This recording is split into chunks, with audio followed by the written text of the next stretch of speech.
Vous y étiez une petite fille. C'est magnifique cet endroit. Un endroit magnifique pour un hommage particulier à Johnny Hallyday d'une 30aine de minutes en chansons et en images que vous avez choisi avec un soin mais je ne vais pas tout dévoiler. Vous savez que je suis un peu secrète. À 81 ans, Sylvie Vartan vient de balancer ce que tout le monde attendait depuis des années.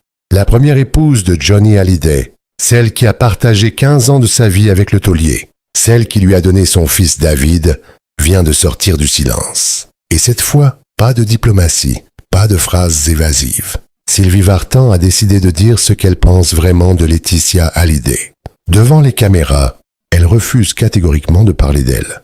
Joker, un mot sec, sans appel, qui en dit plus long que n'importe quel discours. Mais ce silence apparent cache en réalité des années de tension, de piques déguisés et de guerre froide entre les deux femmes qui ont marqué la vie de Johnny. Car derrière les sourires de façade et les hommages publics, Sylvie Vartan n'a jamais digéré ce qui s'est passé après la mort du rocker. Le testament qui a déshérité, son fils David, les expositions qu'elle refuse de visiter, les projets auxquels elle s'oppose farouchement, tout ça, c'est l'histoire d'une femme qui ne pardonne pas. À 81 ans, après avoir fait ses adieux à la scène en janvier 2025, Sylvie Vartan a décidé qu'il était temps de dire sa vérité. Et ce qu'elle révèle sur Laetitia va bien au-delà de ce que vous imaginez.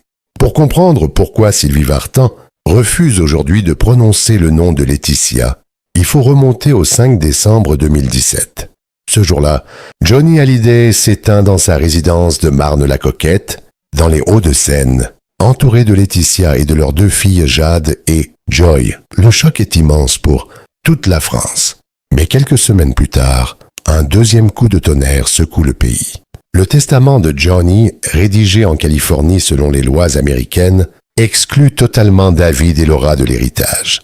Tout va à la Laetitia. Les biens immobiliers, les droits d'auteur, les royalties, les objets personnels. David et Laura se retrouvent avec rien. Sylvie Vartan apprend la nouvelle comme tout le monde, par les médias. Et immédiatement, elle sait que quelque chose ne tourne pas rond. Johnny déshéritait son fils David, l'homme avec qui il avait une relation si forte, si complice. Le fils qui avait marché dans ses pas, qui était devenu musicien à son tour, qui portait fièrement son nom. C'est inimaginable pour elle. Johnny n'était pas l'homme que l'on veut bien dépeindre. Malgré tout ce que l'on peut dire, malgré le courage qu'il avait, je pense que c'est quelqu'un qui aimait ce qu'il faisait. Ces mots, Sylvie les prononce avec conviction. Elle refuse la version officielle. Dans les jours qui suivent, alors que la France pleure son idole, Sylvie Vartan prend position publiquement. Elle ne peut pas rester silencieuse face à ce qu'elle considère comme une injustice monumentale. J'ai beaucoup de mal à croire que l'homme que j'ai connu aimait follement et pu réécrire son histoire, renier son sang et son histoire en déshéritant, et en ne donnant pas le droit moral à ses enfants. Ces mots, prononcés sur le plateau du journal de France 2, font l'effet d'une bombe. Sylvie Vartan, habituellement si discrète sur sa vie privée, vient d'accuser implicitement Laetitia d'avoir manipulé Johnny. L'attaque ne s'arrête pas là. Sylvie développe sa pensée et affirme que ce testament ne peut pas être l'œuvre de Johnny. Pour elle, quelqu'un d'autre tire les ficelles. Quelqu'un qui avait intérêt à écarter les enfants du premier. Lit. Elle ne nomme personne directement, mais tout le monde comprend de qui elle parle. Jugeant inimaginable le reniement de leur fils David, écarté du testament du taulier.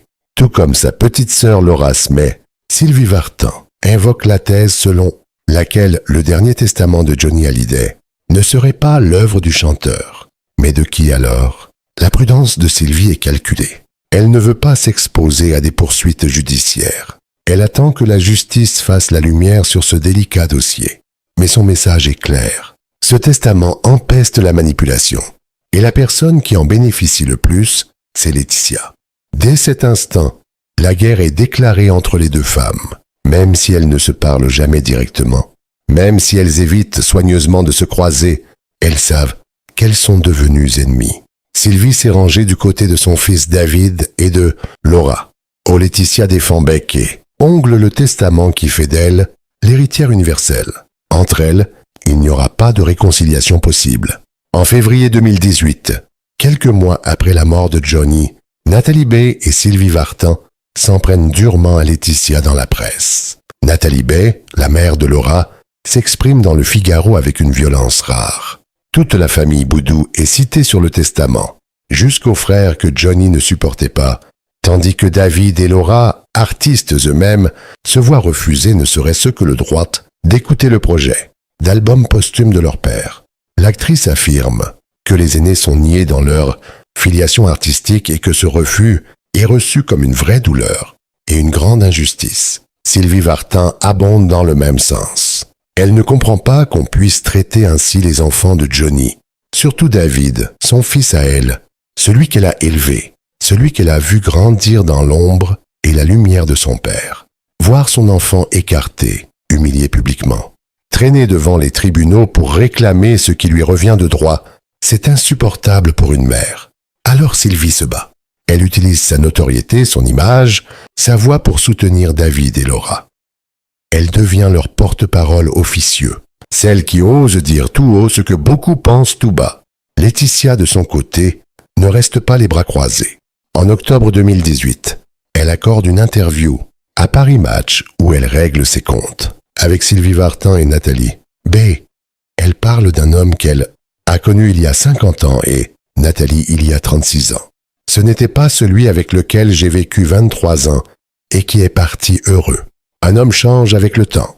La contre-attaque est cinglante. Laetitia sous-entend que Sylvie ne connaissait plus vraiment Johnny, que le rocker avait évolué, changé, et que seule elle, Laetitia, savait qui il était vraiment dans ces dernières années. Sur l'affaire du testament, Laetitia réaffirme que Johnny avait protégé ses aînés de son vivant par des donations, et que son choix relève de la liberté. Dire que mon homme pouvait être manipulé, c'est mal le connaître. On l'a fait passer pour un homme sous influence. C'est absurde. Ces mots visent directement Sylvie Vartan et sa théorie de la manipulation. Laetitia défend son territoire, son statut de veuve légitime, son droit à hériter. Elle refuse d'être présentée comme une manipulatrice qui aurait profité d'un homme affaibli par la maladie. Mais Sylvie Vartan ne se laisse pas intimider. Elle continue de faire entendre sa voix, de soutenir son fils, de critiquer ouvertement les choix de Laetitia. Et ces critiques prennent des formes variées. Parfois c'est frontal, parfois c'est plus subtil, mais le message est toujours le même. Sylvie Vartan refuse la version officielle de l'histoire. Elle refuse que Johnny soit réduit à ce que Laetitia veut montrer de lui. Elle refuse surtout que ses enfants soient effacés de sa mémoire. En septembre 2021, une grande cérémonie d'hommage est organisée pour Johnny Hallyday. L'esplanade de Bercy est rebaptisée Esplanade Johnny Hallyday. Une statue monumentale, représentant une Harley-Davidson, posée sur un manche de guitare est inaugurée. Un concert géant réunit des dizaines d'artistes. Laetitia est au centre de tout. Elle supervise, elle contrôle, elle décide. Et David Hallyday brille par son absence. Officiellement, il a été invité. Officieusement, personne n'y croit vraiment.